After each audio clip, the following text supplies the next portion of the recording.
로마서를 시작으로 8주 동안 우리가 살펴볼 건데요. 오늘의 제목은 명확함이 주는 자신감이라는 설교 제목으로 함께 은혜를 나누도록 하겠습니다. 많은 사람들이 성경을 사랑합니다. 사랑해요. 여러분 사랑하는 분 한번 손 들어 주십시오. 나는 성경을 사랑합니다. 네, 감사해요. 성경을 사랑하는데 사실 가만 보면 성경이요, 생각보다 그렇게 온순하지 않아요. 부드러운 책이 아닙니다. 되게 급진적인 책이에요. 예를 들면 이런 거죠. 예수님이 나를 따라오려면 죽어야 된다 이런 얘기를 하시죠. 근데 이제 막상 이제 그것을 친구한테 전해야 되는 상황이 오잖아요. 그러면 안녕, 내 이름은 찬열인데 내 친구 대신 예수님께서 너 죽어야 된대. 뭐 이렇게 얘기해야 되는 상황이 오는 거예요. 그러니까 우정을 처음 만들어가기엔 그렇게 좋은 선택은 아닌 것 같습니다. 근데 그런 내용들은 예수님이 얘기하셨다라는 거예요. 나를 따라오려거든 네가 죽어야 된다. 그래서 성경의 역사를 살펴보면 굉장히 급진적인 책이라는 걸 알 수 있습니다. 그걸 알 수 있는 것이 왕들은 성경을 금기시했고요, 학자들은 성경을 부인했습니다. 땅에 묻기 시작했고 성경을 불태우기 시작했습니다. 그럼에도 불구하고 성경은 살아남았고, 살아남았다는 표현이 부족할 정도로 성경은 번성했으며 해리포터보다 더 많은 매수를 올린 최고로 많이 팔린 책이 되었습니다. 그렇다면 그 이유가 무엇일까? 반드시 뭔가 더 그 속에 숨겨진 이유가 있을 텐데, 저는 다시 한번 여러분께 묻습니다. 이 시간 그럼에도 불구하고, 성경의 급진적인 책임에도 불구하고, 세상에 조용하라, 땅에 묻어라, 불로 태워라 얘기한 성경임에도 불구하고 저에게는 성경이 필요합니다. 저에게는 하나님의 말씀이 필요하다 믿는 사람이 이 자리에 있습니까? 네, 그런 사람들은 하나님께 우리 5초간 하나님께 영광의 박수 올려드리겠습니다. 예.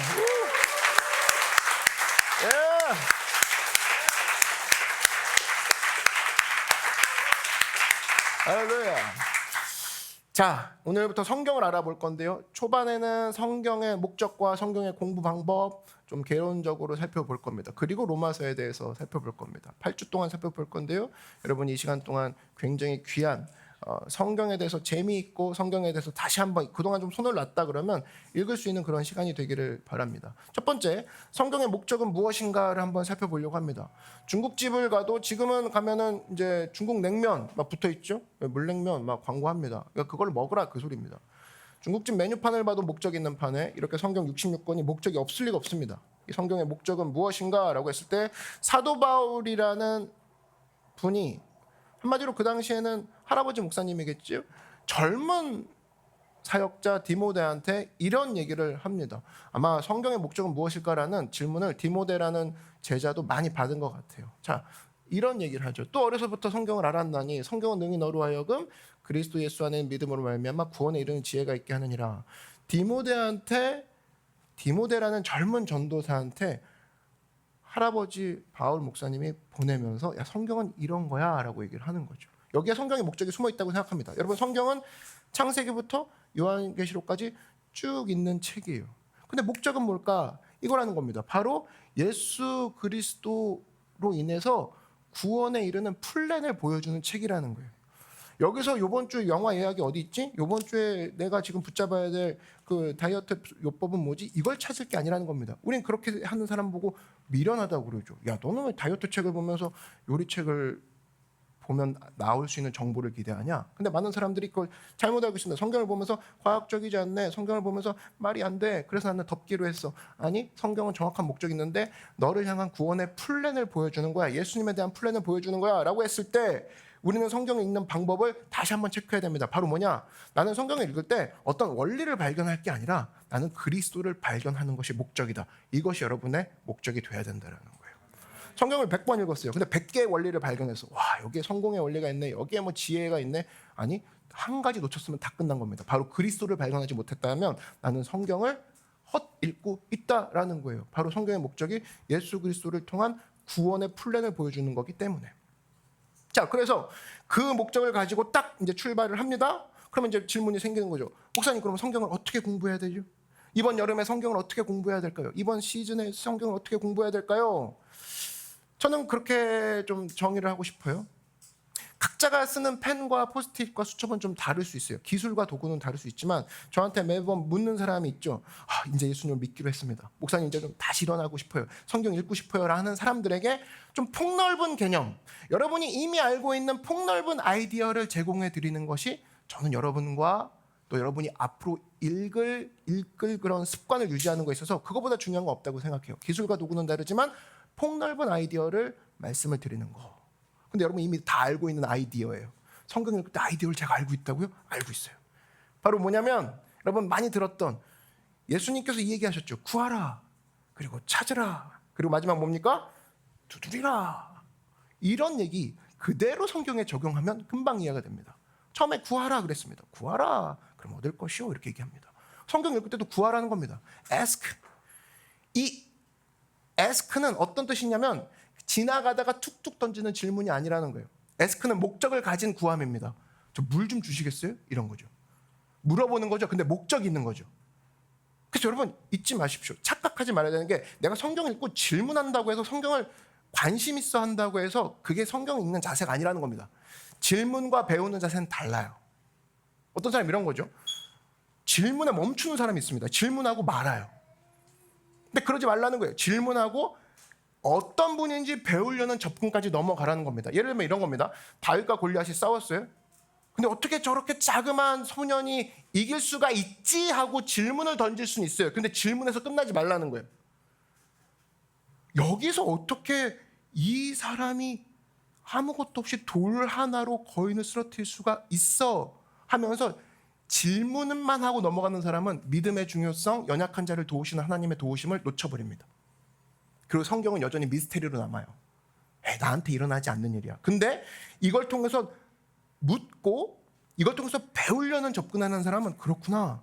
하나님은 우리 약함 속에서도 일하시는 것을 나한테 알려주시는 그런 가르침이 이 안에 숨어 있구나. 여기까지 나가는 거. 그게 바로 ask라는 태도입니다. 그래서 여러분 많은 사람들이 성경 읽고 되게 궁금한 게 많아요. 목사님 이렇게 하는데 그 궁금한 것이 과연 그냥 던지는 질문인지 아니면 이 궁금한 걸 통해서 나는 이 속에서 뭔가 배우길 원해요. 하나님께서 숨겨주신 보물을 찾기 원해요. 나는 구하려고 묻습니다. 이러한 배움의 자세로 성경을 바라보는 여러분 되길 주의 이름으로 축원합니다. 그 다음이 뭐예요? seek, 찾으라. 똑같이 성경에도 적용됩니다. 찾으라는 거예요. 성경에서 찾으라는 거예요. 근데 중요한 건 찾고 있잖아요, 목사님. 아니, 이번엔 그거야. 너가 성경을 찾는 것도 있지만 너가 성경을 읽기 시작하잖아? 그럼 그 사실을 알아두렴 성경도 너를 읽기 시작할 거야. 내가 성경을 스캔한다고 생각하죠. 오늘 22장 읽었어. 오늘 23장 읽었어. 아니, 22장, 23장이 내 삶을 읽어가고 있는 거야. 그러니까 어떤 상황이 벌어집니까? 성경을 읽을 때 어느 순간 불편함이 옵니다. 나를 찾아냈거든. 내가 얘기하기도 싫은. 근데 여러분 사람은 항상 불편할 때 성장하죠. 맞죠?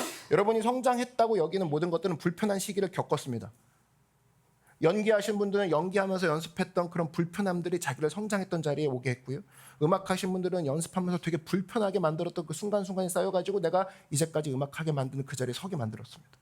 여러분들이 갖고 있는 보유하고 있는 모든 지식은 불편함을 겪어서 성장통이라는 것을 겪어서 건강하게 여기까지 자라왔고 그것을 통해서 지금 여러분이 그 자리에 서 있는 건데 성경 읽으면서 불편함이 다가오자마자 덮는 사람이 있어요. 그럼 성경을 통해서 성장을 이루지 못하고 있다는 뜻입니다. 내가 이번 주에 성경을 읽었어. 근데 불편한 점 하나도 없이 성경을 읽었어. 그럼 최소한 성장은 없었고 나는 성경을 음미한 것밖에 안 된다는 거죠. 액세서리밖에 안 된다는 겁니다. 특별히 이번 주에 성경을 읽으면서 내가 되게 불편했다? 뭐냐? 성경이 나를 읽어 내려갔다는 소리입니다. 거기서부터 성장이 있다는 사실을 알고 성경 읽을 때 불편해요. 성경이 어려워요 이 부분이 아닙니다. 성경 읽을 때마다 제가 발견돼요. 성경 읽을 때마다 너무 이런 부분이 저에게 도전돼요. 그 증거는 내가 성장하고 있다는 증거라는 사실을 깨닫고 힘을 내고 계속적으로 이 일을 하는 여러분 되길 바랍니다. 그게 바로 뭐냐? ask, seek. 그 다음 뭐냐? 우리가 너무 좋아하는 단어. 우리의 단어. 바로 knock가 되는 거죠. 두드리라. 두드리란 말은 뭡니까? 지속하라 이 소리예요. 한 번 치는 거는 그냥 치다라고 얘기하는 거죠. 성경을 본 거죠 그냥. 아니 계속 보라고. 계속 유지하라고. 지속하라. 그 소리입니다. 여러분 뭐든지요. 지속하는 것만이 열매를 맺습니다. 여러분이 지금 겪고 있는 여러분이 지금 삶을 유지하고 있는 직업을 하고 있는 내가 전공하고 있는 모든 것들은 지속했던 것들만 남아요. 그죠? 지속했던 것들만 여러분의 재산이 된 겁니다. 그러니까 성경이 내게 되고 싶으면 지속해야 된다는 거예요. 1년에 한 번 수련회 때만 읽고 아니면 내가 어려울 때만 읽고 다 같이 읽을 때만 읽고 아니라는 겁니다. 지속적으로 읽으라는 거예요. 근데 목사님 재미가 없어요. 여러분이 지금 잊지 마십시오. 여러분이 지금 살이 되고 피가 됐던 것은 여러분이 먹었던 특별한 날 먹었던 짜장면과 피자가 아니라는 거예요. 기억도 못하는. 여러분 작년도 아니지. 저번 달 점심 때 뭐 먹었는지 기억해요? 못하잖아. 근데 저번 생일날 친구가 챙겨준 그 케이크, 딸기 케이크였어. 완전 맛있었지. 그건 기억하잖아. 근데 여러분의 살과 피를 이루게 하는 것은 결과적으로 지속적으로 먹었던 엄마가 해준 밥이라는 거예요. 기억도 안 나는. 지속적으로 기억 안 나는 것들이 나를 이 시간 있게 했다라는 거는 성경도 마찬가지라는 겁니다. 목사님 성경 읽을 때마다 자극적이지 않아요. 지루해요. 재미없어요. 아니 그 재미없음이 너를 키우고 있는 거야. 계속 두드리라고. 근데 우리는 늘 자극적인 것만 생각합니다. 밥 먹는 걸 중요시 안 하고 피자와 사탕만 찾는 아이를 보면서 우리는 가슴 아파하죠. 야, 밥 좀 먹어라. 마찬가지예요. 늘 자극적인 것만 생각합니다. 성경 읽거나 신앙생활 할 때도 기적이 있어야만 일이 있는 것 같고 신비감을 느껴야지만 내가 뭔가 체험해야지만 신앙을 제대로 하고 있다고 생각하는 거 신비주의라는 거예요. 그거 진짜 위험한 거죠. 기적 중심이고 은사주의고 정말로 경계해야 되는 겁니다. 근데 우리를 정말 살찌우게 하는 것은 그냥 묵묵하게 읽어가는 내 삶이 롤러코스터와 같다 할지라도 묵묵하게 성경을 꾸준히 읽어가는 것 꾸준히 하는 것만 남는 거 여러분 알고 있잖아요. 꾸준히 하는 사람만 운동하는 사람 남는 거고 꾸준히 공부하는 사람 남는 거라면 내가 주의 말씀 주님과 가까워지기만 합니다. 근데 성경을 얼마큼 읽었니? 안 읽은 지 한 1년 되는걸요? 그러면 하나님과 가까워질 생각하는 것 자체가 굉장히 어불성설이라는 거죠. 지속적으로 읽는 거 그것이 바로 성경을 공부하는 방법이라는 겁니다. 그래서 ask, seek, knock 이런 것들을 통해서 우리가 8주 동안 로마서를 읽을 때 이러한 마음으로 다가간다 그러면 여러분 한 사람도 빠짐없이 예수님을 더 가까이 성경을 더 재밌고 깊이 알 수 있는 여러분이 될 줄로 확신합니다. 자, 그렇다면 이거예요. 조금 더 좁혀봅시다. 그렇다면 목사님 조금만 더 구체적으로 알려주시면 안 될까요? 제가 당장 할 수 있는 방법을 좀 알고 싶습니다 라고 했을 때 제가 이런 단어를 준비를 했습니다. 성경 읽을 때 어떻게 읽느냐? soap이라고 얘기하고 싶어요. SOAP 영어로는 비누라는 뜻인데 자 이건 어떻게 적용할 수 있죠? 라고 했을 때 자 매일 읽기로 작정한 사람에게 있어서 soap 처음에 scripture 성경을 보는 겁니다. 그리고 써보는 거예요. 한 구절이라도 써보는 겁니다. 쓰는 순간 마음에 새겨지는 거죠. 쓰면서 내가 제일 먼저 보고 쓰면서 내가 이렇게 힘을 들이면서 쓰는 동안 이 구절 하나하나가 그냥 노트에 새겨지는 것이 아닌 내 마음에 새겨지는 일이 벌어질 겁니다. 그리고 observation 관찰하는 거죠. observe 그래서 observe라고 하죠. 그래서 관찰하는 거예요. 성경에 있는 성경이 얘기하는 성경이 보고 있는 사실을 내가 또 적어보는 겁니다. 성경은 골리앗을 보고 있구나. 성경은 다윗을 보고 있어. 성경은 엘라 골짜기에서 지금 사울 왕을 보고 있네. 그 사실을 간단하더라도 적기만 하면 됩니다. 여기까지 우리가 할 수 있어요. 그 다음 중요한 게 A, apply입니다. 적용이라는 거예요. 여러분 여기서부터 이제 중요한 건데 쓰기도 하고 필사도 하고 보는 사람 뭐 여기 많은 사람이 있을 겁니다. 근데 여기서부터가 맞는 사람들이 적어지기 시작해요. A, 어플라이한 사람이 얼마나 될까? 하는 것이 진짜 중요하다는 거예요. 뭐냐면 예를 들면 피아노를 아는 것과 피아노를 치는 것과는 하늘과 땅 차이겠죠. 자전거를 아는 것과 자전거를 타는 것과는 하늘과 땅 차이입니다. 똑같이 성경을 알고 있다는 것과 성경대로 사는 것은 하늘과 땅 차이라는 거예요. 조금이라도 해본 사람이 그 맛을 들이면서 다시 선순환 앞에서 다시 뭐라고 말씀하셨더라? 맞아 이 말씀이 나에게 이렇게 되는 거지. 계속 알고만 있는 상황이라면 그리고 막상 결정할 땐 지 결정대로 해. 선배 결정대로 해. 오빠가 얘기해 준 대로 해. 형이 얘기해 준 대로 해. 친구가 하자는 대로 해. 그리고 결정할 때는 성경이 결정하는 대로 한 번도 해본 적이 없어. 그냥 그 맛을 모르는 거야. 그러니까 성경이 더욱더 그냥 여러 one of them 여러 책 중에 하나 꼭 읽어야 되나요? 꼭 읽을 이유가 그 사람에게 없어지는 거죠. 희석되는 거죠. 근데 막상 이렇게 해봐. 어플라이 해봐. 마치 뭐가 똑같냐면은 우리 집에 잔뜩 선크림이 있어요. 서랍 속에. 근데 바르고 나오지 않았어. 그럼 어떻게 됩니까? 완전 타는 거지. 똑같아. 안 바른 선크림과 똑같다고. 바르지 않고 있는 성경 똑같아요. 그래서 우리에게 제일 중요한 건 뭐냐? S. 그 다음에 관찰했다 그러면은 어플라이. 어플라이 하는 것으로 넘어갔을 때 비로소 성경이 이렇게 작동하는구나. 내 삶에 이렇게 역사하는구나. 알 수 있다는 겁니다. 그 다음 바로 뭐냐면 P예요. prayer. 기도하는 게 되게 중요합니다. 근데 기도를 적어보십시오. 적었을 때 어떤 일이 벌어지냐면 2년 전에 내가 이런 기도했구나. 3년 전에 이런 기도했구나. 근데 지금은 다 들어졌네? 와, 그러니 얼마나 중요하냐면, 그러니 어제 걱정했던 그 걱정거리는 오늘의 걱정거리로 내가 갖고 와서는 안 되겠다. 걱정거리가 예전에 3년 전의 걱정거리가 이미 기도 응답으로 발견됐는 걸, 페이퍼를 보니, 내가 적어놓은 걸 보니 그렇게 발견됐어. 그러니 어제의 걱정도 훗날 5년 후에 이걸 봤을 땐 하나님께서 멋지게 응답해 주시리라 믿고, 오늘 나는 이것을 걱정거리가 아닌 포스트잇을 기도 제목으로 붙이리라, 미리 감사하리라, 이렇게 성장이 된다라는 거예요. 그래서 SOAP라는 것만 우리가 잘해도, 성경을 로마서 1장 1절 저 알아요 목사님, 많이 읽어봤어요. 아니, 우리가 원하는 거, 하나님이 원하는 건 그런 그림이 아니야. 알고 있는 사람이 어떤 힘이 있습니까? 아니라는 거죠. 그대로 하면서 그대로 하실 것을 믿고 기록을 해 나아갈 때 나중에 비로소 그렇구나, 하나님께서는 신실하게 일하시고 불가능한 것들을 가능하게 만드시는 분이구나 것을 발견하는, 성경의 필드 안에서 발견하는 여러분 되기를 주의 이름으로 축원합니다. 자, 그래서 SOAP 이거는 도구일 뿐이에요. 활용하십시오. 그리고 8주 동안 우리가 로마서를 읽을 동안 사실은 여러분들이 공부하면서 변화되기를 기대할 때 이런 모든 도구들을 잘 활용하여서 하나님 앞에서 주신 로마서의 보물들을 하나씩 찾아 나아가는 여러분 되기를 바랍니다. 자, 그럼 이제 로마서로 본격적으로 들어가 보도록 하죠. 여기까지는 성경 이렇게 공부하십시오. 그래도 가이드를 좀 알려드린 겁니다. 자, 그러면 그럼 막연하진 않네. 어느 정도 그 정도의 좀 위안을 삼고 가이드를 삼으라고 알려드린 것이고요. 이제 로마서로 본격적으로 들어갑시다. 자, 근데 오늘 로마서가 처음이신 분들도 있을 거예요. 로마서라는 거 그냥 로마, 이탈리아 로마 정도, 그냥 로마 어떤 축구만 생각나고 그리고 여행하는 것만 생각하는 사람이 있을 수 있습니다. 교회 처음 오신 분들은. 그래서 내가 바울에 대해서 차례대로 설명을 해드리려고 합니다. 바울은 누구이며, 바울이라는 얘기도 사실 우리는 많이 들었지만 오늘 처음 교회 오신 분들은 바울이 도대체 누구야? 모르시는 분도 있을 거라는 거예요. 그랬을 때 이 배경 지식은 되게 중요합니다. 자, 일단은 바울이라는 사람이 로마서를 썼어요.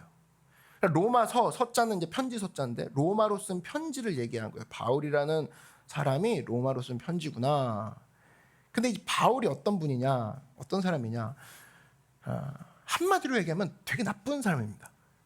왜 나쁜 사람이냐? 그가 예수님을 믿기 전까지는 예수 믿는 사람을 죽이러 다녔기 때문에 공식 살인 면허증이 있었던 사람이에요. 그래서 끝까지 특별히 계획도 철저히 했던 성격이라 머리도 좋은 사람이거든요. 이스라엘로 따지면 이스라엘의 하버드 가문, 미국으로 따지면 아이비리그를 막 졸업한 사람이라고 생각하면 됩니다. 가말리엘 문화라는 것을 이 사람은 되게 멋진 성적으로 되게 여러 언어를 구사하고 되게 뛰어난 머리를 갖고 있는 사람이에요. 근데 이 사람이 살인 면허증까지 갖고 있으니 예수 믿는 사람을 다 죽이러 다니는 와중에 예수님을 만난 거죠. 저는 여기서 큰 희망을 갖게 됩니다. 여러분 중에 예수 믿는 사람 죽인 사람 있습니까? 없죠. 그럼 아직 우리는 희망이 있는 거야. 하나님께서 우리를 여전히 쓰실 수 있다는 거지. 근데 사도 바울은 그런 걸 미리 많이 죽였다는 거지. 대표적인 게 스데반. 그래요. 죽였어요. 근데 예수님이 나타나서 뭐라고 했냐면 다메섹 스트리트에서 만납니다. 다메섹이라는 이름을 가진, 다마스커스라는 이름을 가진 곳에서 등장하시죠. 사울아 사울아. 그때 옛날 이름은 사울이었어요. 네가 왜 나를 핍박하느냐? 우리 같으면 소리도 없이 죽여버려도 마땅하겠죠. 나를 믿는 팔로워들을 네가 소리 소문 없이 계획해갖고 걔네들을 찾아내면서 족족 잡아 죽인다며 내가 널 죽여주마 해야지 응징해야 우리가 속이 풀리는데 그 사울을 불러버립니다. 예수님이. 사울아 사울아 네가 왜 나를 핍박하느냐? 그리고 살려주시죠. 사울에게는 그게 충격이었습니다. 와, 날 안 죽이고 살려주시네 하면서 너를 이방인의 전도자로 세우리라. 그 예를 통해서 로마로 전도시키고 막 그렇게 쓰신다는 거예요. 사도 바울은 거기에 충격이라는 겁니다. 이 사실이 우리에겐 큰 또 희망이 돼요. 로마서를 읽기도 전에 로마서를 쓴 사도 바울이 그런 사람이었다고? 그럼 나도 쓰실 희망이 있겠네. 내가 함부로 주님 저는 뭐 못돼 처먹은 놈이니까 주님 저를 쓸 생각도 마세요. 내가 깨끗하게 나중에 회개하고 교회로 올게요. 그럼 나 진짜 웃긴 얘기인데 그 목욕하고 목욕탕 가겠다는 소리랑 똑같지 않습니까? 병 고친 후에 병원 가겠어요. 똑같아요. 교회 올 때도 내가 죄가 많아가지고 오늘 마음이 안 좋아서 예배를 못 드리겠대. 마음이 안 좋은 사람들만 예배 드리는 거예요. 마음이 좋아서 오는 사람이 없다고. 여기는 병원이고 맞습니까? 여기는 집이고. 근데 사도 바울이 대표적인 병자였다는 거예요. 대표적인 살인자. 그 특별히 나에게 주시는 또 큰 의미는 뭐냐면 저는 그래서 이 로마서를 읽게 만들고 싶어요. 여러분이. 그잖아. 여기서 같이 막 공부해요. 밑줄 치십시오. 이거 사실 얼마나 가게에서 묶어놓고 하면 하긴 하겠죠. 줄 치세요. 줄 쳤어요. 막 이런 거 감시하고. 그거 말고 재미있게 저 책 도대체 뭐야? 영화의 에피소드를 읽어주는 거예요. 여기서 시간적으로도 문제가 있겠지만 읽고 싶은 마음이 들어야 계속 읽을 거 아닙니까? 저는 AD 57년, 이 로마서가 쓰여진 게 AD 57년인데 이때가 어떤 연도라면 예수님이 승천하시고 나서 가장 많은 핍박이 있을 때였어요. 예수 믿는 사람 다 죽여라고 했을 때 로마서에 나오는 메시지는 우리에게 뭐냐? 가장 어려운 시기에 하나님의 말씀이 저렇게 대등하게 서 있다고? 와, 그렇다면 내가 가장 지금 어려운 AD 57년이야. 영적 AD 57년이야. 그러니까 한마디로 예수 믿는다는 것이 하나도 득이 되어 보이지 않는 그런 상황. 지금 여러분 그런 시기가 있는 사람이 있을 겁니다. 주님, 저 도대체 도와주시는 거 맞나요? 어떻게 저를 이끄실 건가요? 저 앞뒤로 꽉꽉 막혔다고요. 가족이 저를 힘들게 하고, 연인이 나를 힘들게 하고, 환경이 나를 도와주지 않습니다. 꽉꽉 막혔습니다. 그 정도가 아니라고. 예수 믿으면 바로 사자밥, 예수 믿으면 바로 처형당했던 시기라고. 근데 로마서가 든든히 그 사람들이 신앙을 지켜주고 있다? 그럼 도대체 여기 무슨 얘기가 있는 거야? 궁금하지 않아요? 그때가 AD 57년이었다고. 그래서 여러분 AD 57년이라는 것을 봤을 때도 와, 하나님께서 어려움 속에서 말씀이 도도히 흐르고 있구나. 내가 읽지 않는 것뿐, 내가 SOAP를 안 하는 것뿐 말씀은 나에게 여전히 서 계시는구나. 내가 읽기만 하면 되네, 내가 적용하기만 하면 되네. 얼마나 큰 희망입니까? 이런 모습을 손에 여러분 되기를 바랍니다. 자, 그리고 로마서로 점점 들어가는 상황에 저는 한 가지, 이 사실이 내가 진짜 이 생각할 때마다 너무 기분 좋아요. 나 이분 생각할 때마다 너무 기분 좋아. 로마서에 나오는 이름이 딱 한 번 언급되는 사람이 있습니다. 여자분인데 저는 이분을 여러분에게 소개하고 싶어요. 정말 제가 좋아하는 분인데 이름을 먼저 소개해 드릴게요. 이름은 바로 피비입니다. 맞아요. 그 피비 맞아요. 미드의 프렌즈에 나오는 피비, 그 피비가 맞아요. 근데 목사님, 피비가 그런 프렌즈에 나오는 피비 그게 성경에 있다고요? 있어요. 로마서 16장에 가보면 이 로마서의 마지막에, 로마서는 인사도 되게 중요하거든요. 이 말미에 사도 바울이 이런 얘기를 합니다. 내가 갱그레아 교회 일꾼으로 있는 우리 자매 베베를 너에게 추천하노니. 베베, 이 베베가 영어로는 피비예요. 이 갱그레아가 뭐냐면은 여기 이렇게 표현되어 있지만 고린도라고 생각하시면 됩니다. 왜 고린도가 갑자기 등장? 고린도에서 사도 바울이 로마서를 써서 보내긴 보내야 되는데 로마한테 이거 누구한테 보내지? 라고 하면서 고린도 교회에 있는, 갱그레아 교회에 있는 일꾼으로 있는 자매 피비야 일로 와, 이 로마서를 로마 교회한테 전달하렴 하고 이 사람에게 맡겼다라는 겁니다. 그래서 이 베베라는 이름은 한 번밖에 나오지 않지만 이 피비는 엄청나게 지금 우리가 설교를 듣고 있고 많은 사람들에게 구원의 확실성을 정확히 알려주는, 진짜 이 구원의 거의 교과서라고 얘기할 수 있는 그 로마서를 전달한 사람이 피비라는 여자아이였다는 거예요. 이 자매였다는 겁니다. 저는 이 사실이 굉장히 저에게 큰 힘이 되는 게 뭐냐면 이 당시에 여성의 위치가 되게 혼탁했습니다. 여성의 지위가 엄청 낮았고 사람들이 무시했던 와중에 하나님께서는 사도 바울이 쓴 로마서를 자매를 통해서 전달하게 했다라는 거예요. 그 로마서를 받은 로마 교회는 이걸 가지고 힘을 내게 됩니다. 여기서 알 수 있는 건 뭐냐? 하나님께서는 이 시대에 오늘날 많은 여성, 많은 자매들을 하나님의 일을 하는 데 있어서 적극적으로 그 일들을 감당할 수 있는, 하나님께서는 기회와 능력과 희망을 동시에 주시는구나, 이것을 알 수가 있는 거죠. 또 하나, 하나님께서는 우리에게 맡기신 사명이 있어요. 그런데 그것을 그냥 믿고 신뢰하고 나가기만 하면 큰 일을 이룰 수 있다는 교훈을 줍니다. 아마 베베라는 자매는 자기가 뭘 전달하고 있는지 모를 수도 있어요. 갖다 주라고? 확실히 갖다 주기만 하면 되죠? 갖다 주기만 하면 된단다. 네. 근데 자기가 로마서를 움직이고 있는 거야. 몰랐다는 거죠. 근데 이 로마서가 그 자매에 의해서 큰 일이 되고 있는 거죠.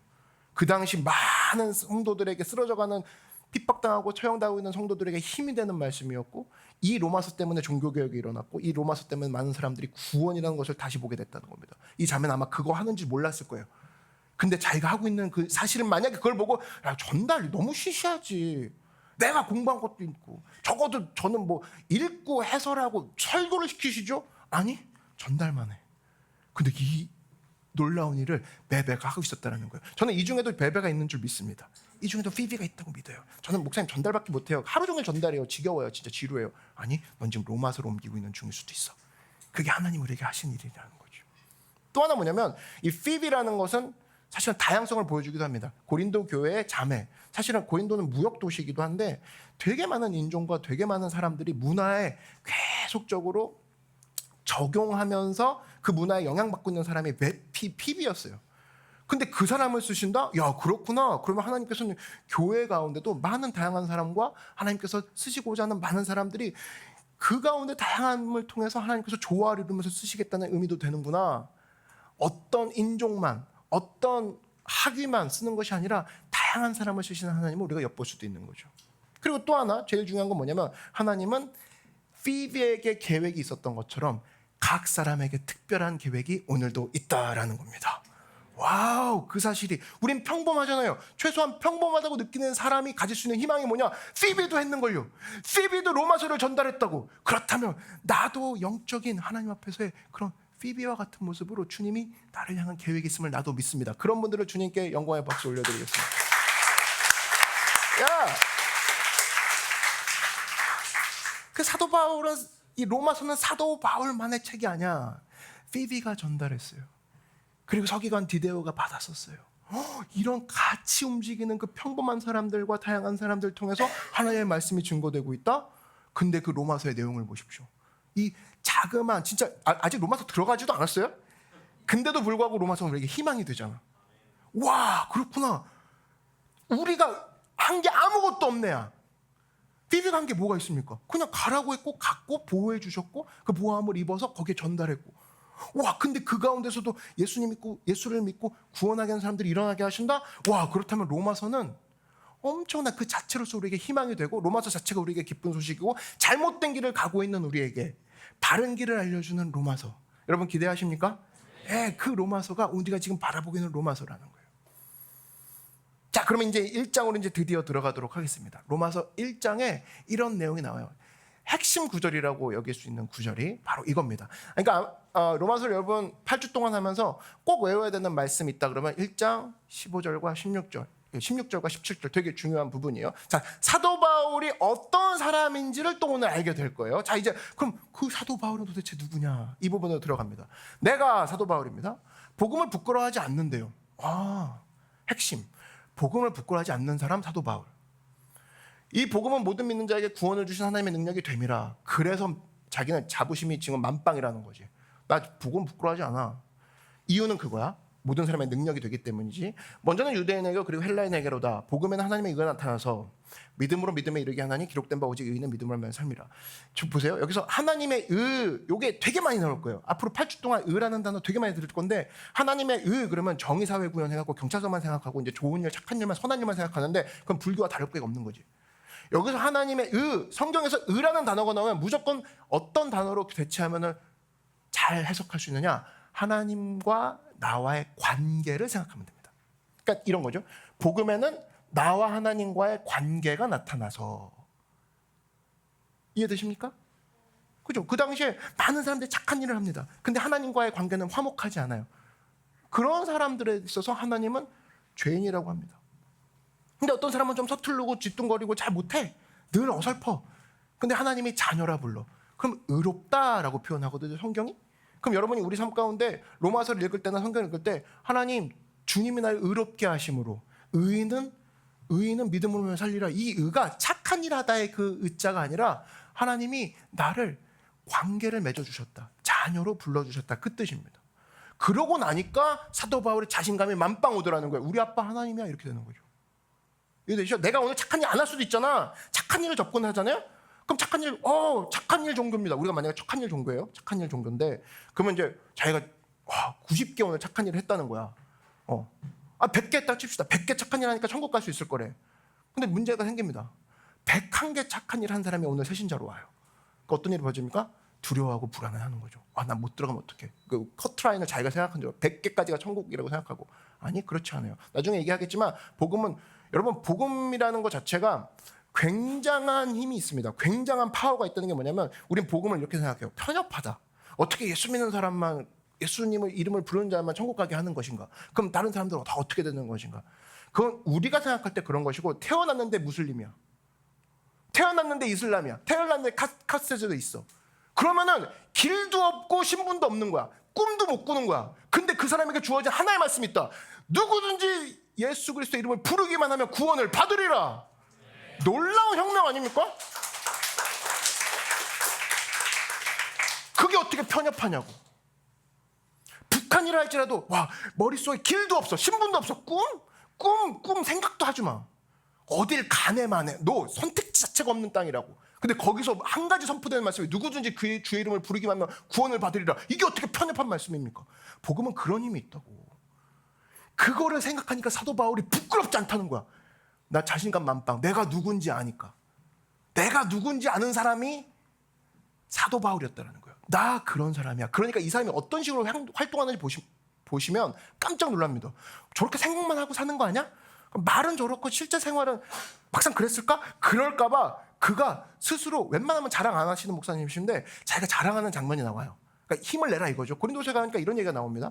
자기가 겪었던 일을 얘기해요. 그들이 그리스도 일꾼이냐 정신없는 말을 하거니와 나는 더욱그라도다. 야, 나는 더 예수님께 미쳐 있어. 이 얘기를 하는 거예요. 사도 바울의 인칭이에요. 내가 사도 바울이요 수고를 넘치도록 하고 옥에 갇히기도 더 많이 하고 매도 수없이 맞았다. 여러 번 죽을 뻔했다. 유대인들에게 40에서 하나 감한매를 겁나 많이 맞았다 그 소리예요. 5번 맞았다. 한 번이고 5번 맞았다. 3번 태장으로 맞고 1번 돌로 맞고 3번 파손하고 그러니까 배 타고 오다가 죽을 뻔했다 그 소리죠. 일주일을 깊은 밭에서 지냈으면 한마디로 구명조끼 입고 기다리고 있었다 그 소리예요. 근데 이걸로 끝이 아니야. 여러 번 여행하면서 강의 위험과 강도의 위험과 동족의 위험과 이방인의 위험과 하여튼 가진 위험 다 당했다 그 소리고요. 신의 위험과 강의 위험과 바다의 위험과 거짓 형제 중의 위험 사기당했다 그 소리죠. 또 수고하며 애쓰고 여러 번 자지 못하는 거 진짜 힘들죠. 줄이면 목마르고 배고프면 미친 사람 있죠. 여러 번 굶고 춥고 헐벗었나 그거 한두 번이 아니었다 그 소리야. 미칠 지경이었는데 이외의 일은 고사하고 아직도 날마다 내 속에 눌리는 일이 있으니 나 딱 하나 생각한다 그 소리예요. 뭐냐? 모든 교회를 위하여 염려하는 것이라. 난 모든 교회가 하나님 앞에 나아가는 거 그거 하나에 나는 미쳐 있어. 나는 예수 믿는 다른 사람들을 생각하는 거 말고는 사실 그런 어떤 상처와 어떤 환경도 내 눈엔 들어오지도 않아. 이 시간 이 자리에서 상처받았다고 힘들어하는 사람 있죠. 사도 바울은 그 상처에 막 지지고 막 거짓 형제의 위험이 뭐냐면 어제까지 믿었다고 했다가 오늘 하나님 앞에 막 변절하고 돌아서고 사도 바울 막 패고 막 그런 사람들이 수두룩했다는 겁니다. 여러분 예수 믿었다고 이번 주에 맞은 사람 있어요? 말로 막 두드려 맞다 칩시다 백보양보에서. 근데 진짜 맞았냐고. 사도 바울 그랬다는 거예요. 이 사람 미쳤어요. 근데 이유는 딱 하나. 너 하나님과의 관계가 주님 아버지 나는 자녀 끝. 오케이? 여러분 사실 여러분 아버지나 어머니 중에 한 분이 되게 높은 지위라고 생각해 봅시다. 근데 뭐 옷이 허름하게 입었다고 여러분이 상처받아요? 아니죠. 마음속에 든든한 백이 있다고. 그래 우리 집안은 우리 아버지는 우리 엄마는 그게 있다고. 무려 이 하나님은 온 세계를 만드시고 온 세계를 이끄시고 특별히 온 세계에 위협을 가하고 있는 죽음까지도 죽여버리시고 우리를 자녀 삼아주신 하나님이 우리를 자녀라 부르시고 아버지라 부르라 허락하셨다라는 겁니다. 믿으십니까? 그렇다면 뭐가 두렵냐라는 거예요. 사도 바울의 자신감의 출발은 여기서 시작된다는 거예요. 명확하게 아는 지점에서.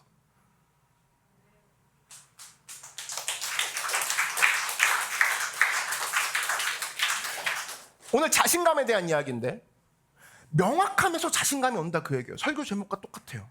요즘 자신감이 없어요 목사님. 자신감이 없다? 그럼 감정의 문제가 아니라는 걸 여러분 잊지 마십시오.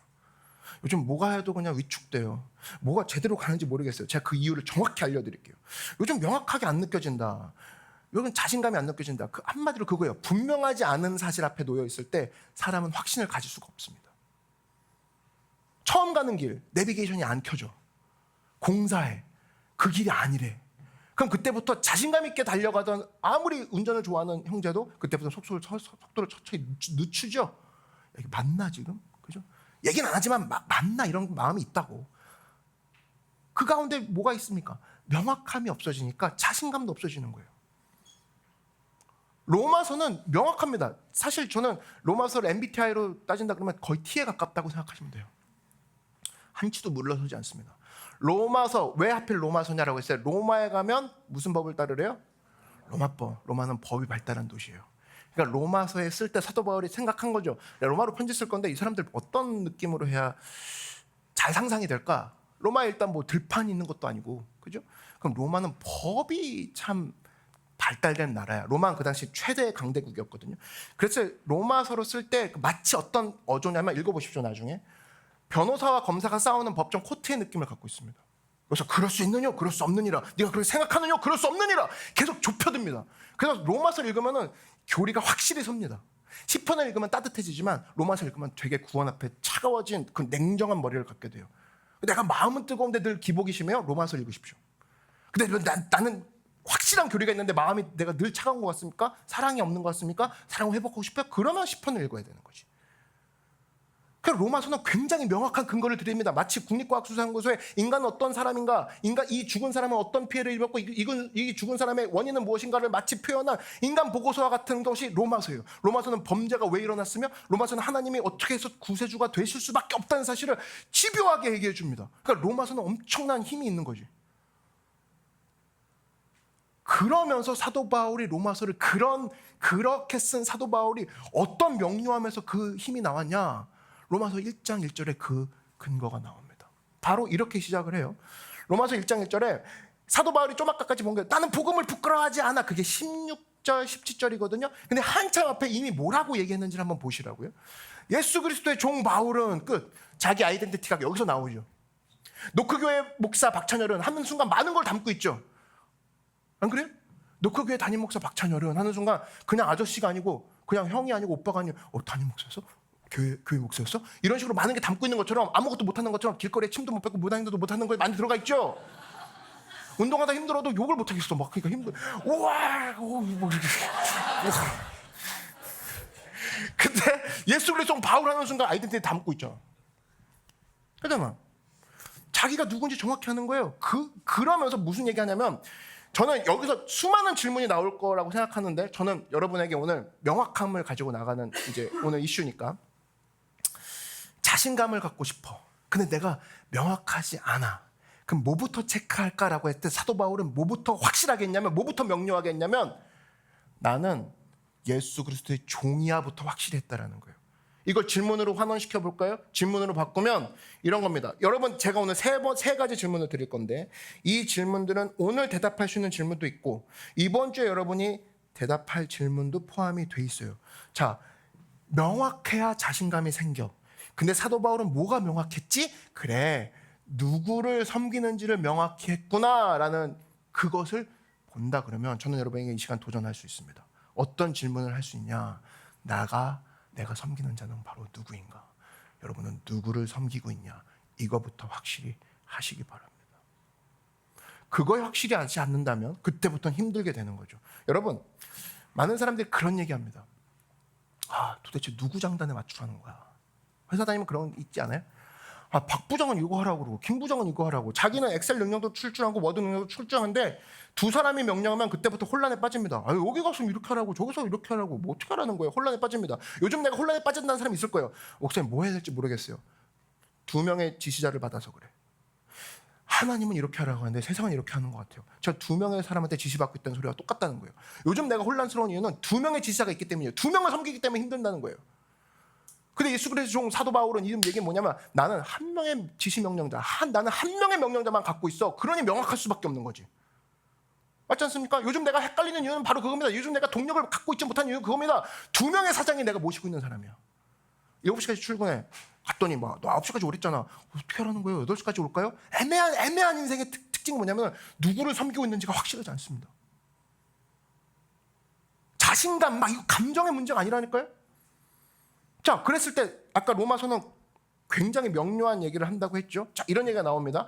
로마서 1장 21절에 25절에 가면 그 사람의 상태를 얘기해 주는 장면이 나와요. 하나님을 알되 불안하죠. 하나님을 알지만 뒤에 뭔가 엄청 많이 잘못된 뭔가 나오고 있는 거야. 너네가 하나님을 알긴 알려. 모르는 사람 없을 거야, 이 자리에서도. 근데 가봐. 하나님은 영화롭게도 안 해. 감사도 안 해. 오히려 생각이 허망해. 그러니까 하나님 알고도 생각 허망해질 수 있다 그 소리예요. 예수 믿는데 왜 제 생각이 허망해질까요? 가능해. 이렇게 나오잖아요. 미련한 마음이 어두워졌나니 예수 믿는데 스스로 지혜 있다 할 수도 있어요. 내가 최고지. 그럴 수도 있어요. 어리석게 돼요. 썩어지지 않는 하나님의 영광을 썩어질 사람과 새와 짐승과 기어다니는 동물의 모양으로 바꾸느냐. 잘 봐요. 하나님을 아는데 그 사람이 자신감 없어지는 이유는 딱 하나야. 바꾸고 사는 삶이 되고 있는 거야. 자꾸 바꾸고 있는 거야.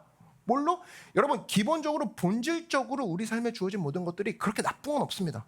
잘 쓰면 너무 좋은 것들이에요. 근데 그것을 하나님으로 여기고 우리가 작은 하나님으로 만들어버립니다. 그때부터는 하나님 두 명이 되는 거예요. 헷갈리기 시작하는 거야. 돈이 내 하나님인 거야. 원래 하나님이 있는 거고 두 명이 같이 주문하는 거야. 헷갈리는 거야. 그 다음에 이건 여기서 끝나지 않아요. 그때 어떻게 되냐? 그러므로 하나님께서 어떻게 솔루션 하는지 봐요. 일일이 챙기냐? 그러지 않아. 그들을 마음의 정욕대로 더러우면 내버려둔대요. 그들의 몸을 서로 욕되게 하셨으니 그는 그들이 하나님의 진리를 가진 거짓 것으로 바꿨다. 이게 늘 문제야. 로마서 1장의 그 핵심 단어는 바꾸다라는 단어입니다. 피조물을 조물주보다 더 경배하고 섬김이라. 주는 거 영원히 찬송하는 듯이 이르다. 주님은 안 바뀌어. 근데 너네가 문제가 뭐냐면 자꾸 왜 바꾸냐. 돈이를 자꾸 하나님이라고 하냐. 왜 사람을 하나님이라고 하냐. 왜 명예를 하나님이라고 하냐. 왜 그거 바꾸냐. 우리 하나님은 너가 섬기는 그런 작은 하나님과 경쟁할 분이 아니라는 거예요. 이 마지막 단어는 우리 하나님은 너가 섬기는 네가 지정한 작은 하나님들과 경쟁할 그 정도의 대상이 아니야. 그는 영원히 찬송받으실 분이라는 거지. 그거를 기억하는 사람이 자신감 있게 선다라는 거예요. 그 시작이 바로 너는 지금 누구를 섬기느냐라는 거예요. 요한복음 1장에서 예수님께서 인류 최초로 예수님이 인류 전체에게 굉장히 핵심적인 질문 하나 던집니다. 요한복음 1장 38절에 이런 얘기를 하시죠. 예수께서 돌이켜 그 따르는 것을 보시고 물어 이르시되 일곱 글자 무엇을 구하느냐. 예수님이 우리에게 지금도 질문합니다. 넌 무엇을 구하느냐. 사도 바울이 그걸 얘기해요. 야, 나는 예수 그리스도 한 번만 구해. 난 예수 그리스도의 종이야. 그리고 거기서부터 모든 명료함이 시작되지. 여러분 잊지 마십시오. 십자가는 예수님이 지신 겁니다. 우리가 그 십자가에 일조하지 않았어요. 예수님이 십자가를 나 대신 지셨으므로 나는 주님을 쫓을 이유가 충분하다. 나의 보스가 다 했다. 나의 리더가 저분이시다. 믿고 따라갈 때 우리의 명료함은 거기서부터 시작이 된다는 거야. 헷갈려하는 인생, 오늘 누구를 섬기는지 확실함으로 나아가 명료함으로 자신감을 얻는 여러분 되길 바랍니다. 자, 두 번째로 이 사도 바울이 계속적으로 이야기를 이어가죠. 로마서 1장 1절에 이렇게 이야기를 또 시작합니다. 사도로 부르심을 받아. 사도로 부르심을 받아라고 한대요. 그럼 여러분에게 저는 이렇게 질문할 수 있을 것 같아요. 당신은 무엇을 하도록 부르심을 받았습니까? 무엇을 하도록 부르심 받았냐는 거예요.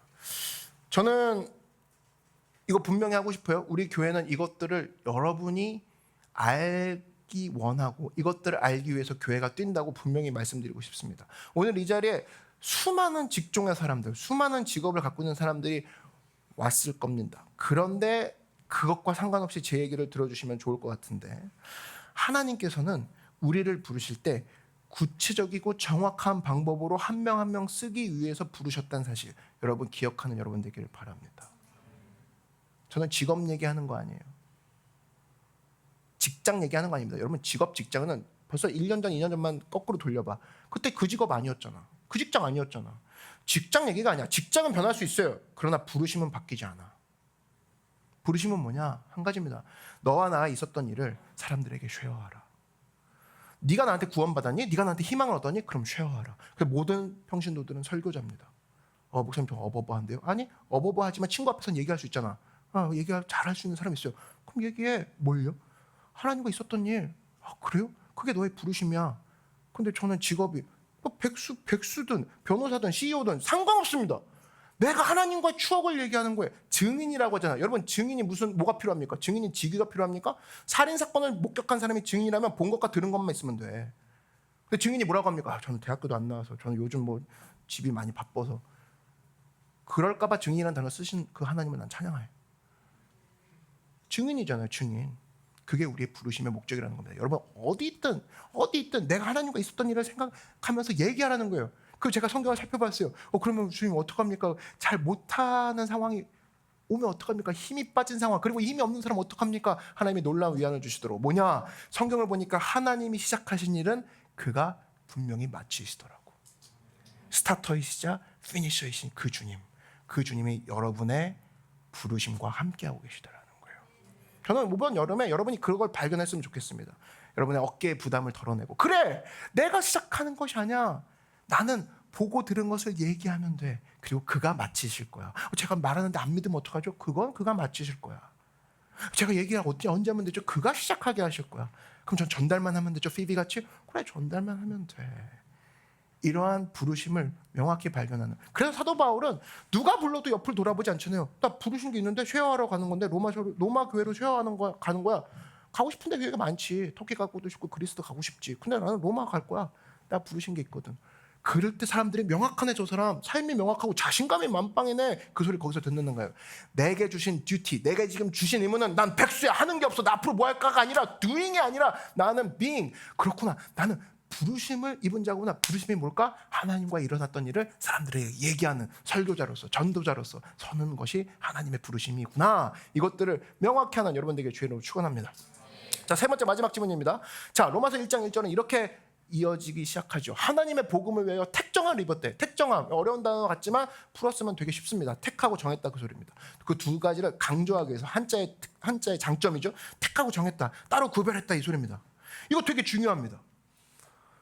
이 로마서를 보면은 이제 나중에 공부할 건데 12장 로마서의 딱 중간쯤 가면은 이런 얘기가 나와요. 너희가 세상을 따르지 마라.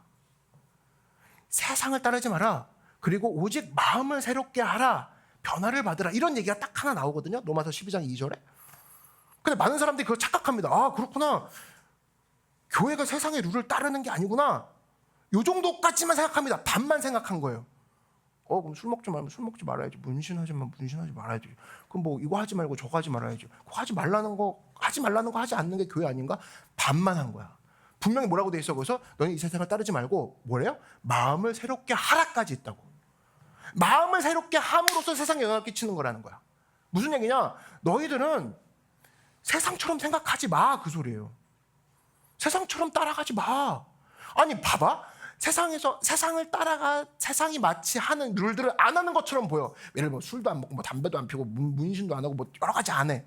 근데 생각은 하나도 새로워지지 않아서 세상대로 해. 결혼할 때는 세상대로 결혼하고, 막 뭘 결정할 때는 세상대로 결정하고, 뭐 중요한 결정은 세상이 하는 것처럼 똑같이 해. 근데 뭐 하고 있는 옷은 막 흰 옷 입고 다니고, 막 그냥 예수님처럼 걸어 다니고, 말투도 막 예수님처럼 하고 다니고. 그걸 원하는 게 아니라고. 특정한 옷을 입으라고 예수님이 얘기한 게 아니라고. 너희들은 마음을 새롭게 하고 생각을 새롭게 하라. 이걸로 세상을 바꾸라는 건데, 우리는 그럼 교회를 일찍 나오면 뭔가 잘하면, 뭔가 투두리스트를 채워가면. 아니, 복음은 그렇게 작동하는 게 아니야. 복음은 마음을 다르게 함으로 세상에게 돋보이게 됨으로써 그가 질문을 유발시키는 인생. 너는 어떻게 그렇게 결정하고 어떻게 그렇게 행동해야 하면서 예수 그리스도를 알게 하는 것이 마음을 새롭게 하는 자, 생각을 새롭게 하는 자들만이 할 수 있는 영향력이라고. 그래서 뭐 잊지 마십시오. 세상은 부자가 되라고 얘기합니다. 근데 완전 예수님은 다르죠. 섬기라라고 얘기해버립니다. 세상은 리더가 되라고 합니다. 높은 자리에 올라가래요. 근데 예수님 뭐라고 합니까? 낮아지라고 얘기합니다. 또 뭐라고 해요? 세상은 더 가지라고 합니다. 근데 예수님은 내가 줄 거니까 너는 베풀라고 합니다. 이거에 입각하면 우리의 행동 바로 콜택션이 나오죠. 나는 낮은 곳으로 가는 것을, 내가 엄한 말을 듣는 것을 두려워하지 아니하리라가 불교와 같이 그 은장도로 내 허벅지를 찔러가면서 돛닦는 게 아니라, 예수님이 그렇게 복음의 역설, 세상과 다르게 마음을 다르게 먹음으로써 일을 하라, 영향을 끼치라 하셨으니 나는 낮은 곳으로 가는 것을 두려워하지 않을 거야. 나를 저주하는 말을 두려워하지 않을 거야. 그 고백이 나올 수밖에 없는 거죠. 그렇게 함으로 일하게 하시는 것을 원하시니까. 근데 우리는 그 부분에서 주저주저합니다. 도시가 필요한 건 뭐냐? 다 같이 높아지고, 다 같이 내가 자존심을 챙겨주기 원하고. 아니, 도시가 필요한 건 뭐냐? 저주할 말을 들어도 네가 낮아짐을 통해서 하나님 앞에 독특한 행동을 보이기 시작할 때 사람들이 궁금해할 것이고, 사람들이 그분이 누군지를 묻기 시작할 거라는 거예요. 그러면서 너가 구별이 될 거라는 겁니다. 구별이라는 단어가 좀 어렵다면 따로 준비했어, 그 소리입니다. 오늘 성찬이에요. 성찬 오늘 그릇 따로 준비했어? 막 아무 그릇이나 뭐 이거 하실래요? 이럴 수 없잖아. 따로 준비가 돼 있을 거 아니에요? 오염되지 않도록. 구별은 따로 준비되는 뜻입니다. 그게 어려운 게 아니에요. 그게 왜 준비했어? 왜 구별하셨지? 구별이라는 단어 많이 들을 거예요. 들었을 거고. 근데 잘 모르고 있습니다. 구별? 선교사인가? 목사들이라는 소리가? 신학하는 소리가? 아니, 구별은 그냥 따로 떼어 준비했어? 이따 할 거잖아. 이따 파티할 건데 그릇 준비했어? 미리 사놨어, 그 소리예요. 어려운 게 아니라고. 아까 코스트코 가서 미리 사놨냐고, 이 소리입니다. 왜 구별하셨냐가 그럼 거기서 답이 나오죠. 왜 하나님은 우리를 구별하셨다고 할까? 왜 따로 떼어주셨다고 할까? 우리를 더 효과적으로 강력하게 쓰기 위해서. 피자를 시켜보신 분들은 알 겁니다. 피자가 도착했어요. 그때 와, 아무도 그 박스를 보고 와, 저 박스 진짜 대단하네 이런 사람 없을 거라고. 박스의 기능은 그 내용물을 운반하는 거예요. PB가 로마서를 운반하듯이 운반하는 그 박스가 박스 되기 위해서는 비어 있어야 된다고. 깨끗하게. 박스 자체가 그래야 쓸 수 있죠. 오늘 제가 여러분에게 말씀드리고 싶은 것은 하나님께서 우리에게 원하는 거, 교회에게 원하는 건 너는 깨끗한 피자 박스가 되라, 그 소리입니다. 깨끗한 피자 박스, 한마디로 미리 준비해놨어야 돼요. 남이 썼던 피자 박스로 옮길 수 없어요.